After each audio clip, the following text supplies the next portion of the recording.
Kalyan hyper മാർക്കറ്റിലെ എല്ലാ branded പ്രൊഡക്ട്സിനും നല്ല വില കുറവാ. അതിനിപ്പോ സീസൺ ആണെന്നോ വീക്കെൻഡ് ആണെന്നോ നിർബന്ധമില്ല. പിന്നെ ഇത് പിഷ്കല്ല, ഇതിന്റെ പേരാണ് സേവിങ്സ്. ബ്രില്യന്റ്. അതാണ് ചായ കുടിക്കും.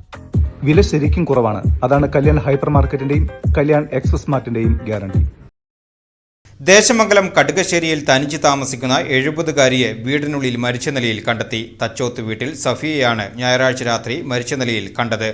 സഫിയ ധരിച്ചിരുന്ന സ്വർണ്ണാഭരണങ്ങൾ നഷ്ടപ്പെട്ടതായും ശരീരത്തിൽ പിടിവലി നടന്ന ലക്ഷണങ്ങൾ ഉള്ളതായും പോലീസ് കണ്ടെത്തിയിട്ടുണ്ട്. കൊലപാതകമാണെന്ന സംശയത്തിൽ ചെറുതുരുത്തി പോലീസ് അന്വേഷണം ഊർജിതമാക്കി.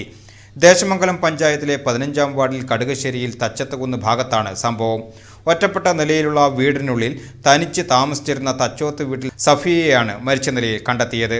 രാത്രിയിൽ അയൽ വീടുകളിൽ ഉറങ്ങാൻ പോകാറുള്ള സഫിയയെ കഴിഞ്ഞ ദിവസം കാണാത്തതിനെ തുടർന്ന് നടത്തിയ അന്വേഷണത്തിലാണ് ഞായറാഴ്ച രാത്രി 7 മണിയോടെ മൃതദേഹം കണ്ടെത്തിയത്. മൂക്കിൽ നിന്ന് രക്തം വന്ന നിലയിലായിരുന്നു മൃതദേഹം. സഫിയ ധരിച്ചിരുന്ന സ്വർണ്ണാഭരണങ്ങൾ കാണാതായത് കൊലപാതകമെന്ന സംശയം ബലപ്പെടുത്തുന്നു. മൃതദേഹത്തിന് ഏകദേശം 24 മണിക്കൂർ പഴക്കമുണ്ടെന്നാണ് പ്രാഥമിക നിഗമനം. കൈകളിൽ ഉൾപ്പെടെ പിടിവലി നടന്നതുപോലുള്ള മുറിവുകൾ കണ്ടെത്തിയിട്ടുണ്ട്. കുന്നംകുളം ACP, ചെറുതുരുത്തി CI എന്നിവരുടെ നേതൃത്വത്തിൽ ഉന്നത പോലീസ് സംഘം സ്ഥലത്തെത്തി പരിശോധന നടത്തി. ഡോഗ് സ്ക്വാഡും വിരലടയാള വിദഗ്ധരും പുലർച്ചെ തന്നെ സ്ഥലത്തെത്തി തെളിവുകൾ ശേഖരിച്ചു. വടക്കാഞ്ചേരി ബ്ലോക്ക് പഞ്ചായത്ത് അംഗങ്ങളായ PI ഷാനവാസ്, ഷമില ഷിഹാബ് എന്നിവരും ബന്ധുവായ സലീമും സംഭവത്തിൽ സമഗ്രമായ അന്വേഷണം ആവശ്യപ്പെട്ടു.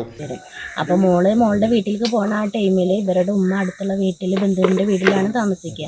ഇപ്പോൾ 2 ദിവസം മുന്നേ അങ്ങനെ മോള് പോയി എന്നാണ് പറയുന്നത് കേൾക്കുന്നത്. മോള് വോട്ട് ചെയ്യാൻ വേണ്ടിയിട്ട് പോയതാണ്. ഇലക്ഷനായിട്ട് വോട്ട് ചെയ്യാൻ വേണ്ടിയിട്ട് ആ ഒരു ദിവസത്തിന് വേണ്ടിയിട്ട് പോയതാണ്. ആ ഒരു ടൈമിലാണ് ഇപ്പം ഉണ്ടായേക്കുന്നത്. അടുത്ത വീട്ടിലേക്ക് രാത്രി കിടക്കാൻ പോവാറാണ് ഈ ഉമ്മ. അങ്ങനെ മോളടുത്തേക്ക് പോകാമെന്ന് വീട്ടിൽ വിളിച്ച് പറഞ്ഞു വിട്ടേ. മോള് അങ്ങോട്ട് പോയി എന്ന് വിചാരിച്ചു. അങ്ങോട്ട് എത്തിയിട്ടില്ല. കിടക്കാൻ പോണ വീട്ടുകാർ വിചാരിച്ചു മോളടുത്തേക്ക് പോയി എന്ന് വിചാരിച്ചു. ഇങ്ങോട്ട് എത്തിയിട്ടില്ല. പിറ്റേ ദിവസം മുതൽ മോള് ഫോൺ ചെയ്ത് നോക്കുമ്പോൾ കോൾ അറ്റൻഡ് ചെയ്യുന്നില്ല. അങ്ങനെയാണ് അറിഞ്ഞത്. അങ്ങനെയാണ് മോള് വിളിച്ചിട്ട് അൻപട്ടിയറോട് ആരോടോ അല്ലേ വന്ന് നോക്കാൻ പറയാം.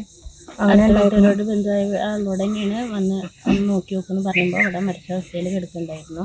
അപ്പോൾ ഇവർ സ്വാഭാവിക മരണമാണെന്നാണ് വിചാരിച്ചത്. പിന്നെ മോള് വന്നതിന് ശേഷമാണ് ആഭരണങ്ങൾ കാണാനില്ല, അത് മോഷണം പോയിട്ടുണ്ടോ എന്നുള്ളത് മനസ്സിലായി. കയ്യുമ്മലും കഴുത്തിലൊക്കെ മുറിവുകളുണ്ട്, ആഭരണങ്ങൾ മിസ്സായിട്ടുണ്ട് എന്നുള്ളത് അറിയാൻ കഴിഞ്ഞത്. ശരീരത്തിലുണ്ടായിരുന്ന ആഭരണങ്ങൾ മോഷ്ടിക്കുന്നു. അത്തരത്തിൽ വളരെ ഭയപ്പെടുത്തുന്നതും ഭീതിജനകമാക്കുന്നതും ആശങ്ക ഉളവാക്കുന്ന സംഭവമാണ്. എന്താണെങ്കിലും ബോഡി ഇപ്പോൾ പോസ്റ്റ്മോർട്ടത്തിലേക്ക് പോയി കഴിഞ്ഞു. ഇത്തരത്തിൽ ഒറ്റയ്ക്ക് താമസിക്കുന്ന ആളുകൾ, ഒരു വയോധികരായിട്ട് ഒറ്റയ്ക്ക് താമസിക്കുന്ന ആളുകളെ തദ്ദേശ സ്വയംഭരണ സ്ഥാപനങ്ങളും പോലീസും അടക്കമുള്ള ഒരു ടീം രൂപീകരിച്ചുകൊണ്ട് ഇത്തരത്തിലുള്ള ആളുകളെ പ്രത്യേകമായിട്ട് നിരീക്ഷിക്കാനും സംരക്ഷിക്കാനും ഒക്കെയുള്ള ഒരു സംവിധാനം ഏറ്റവും അടുത്ത തലത്തിൽ തന്നെ മാറ്റിയെടുക്കേണ്ടതുണ്ട്.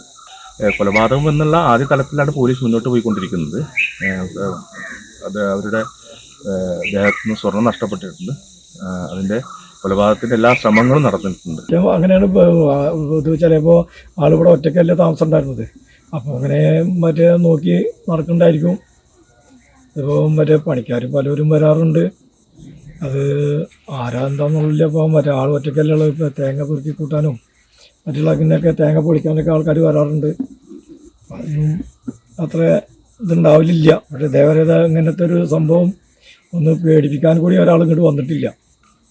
മൃതദേഹം പോസ്റ്റ്മോർട്ടത്തിനായി മെഡിക്കൽ കോളേജ് മോർച്ചറിയിലേക്ക് മാറ്റിയിരിക്കുകയാണ്. പോസ്റ്റ്മോർട്ടം റിപ്പോർട്ട് ലഭിച്ചാലേ മരണകാരണം വ്യക്തമാകൂ എന്ന് പോലീസ് അറിയിച്ചു.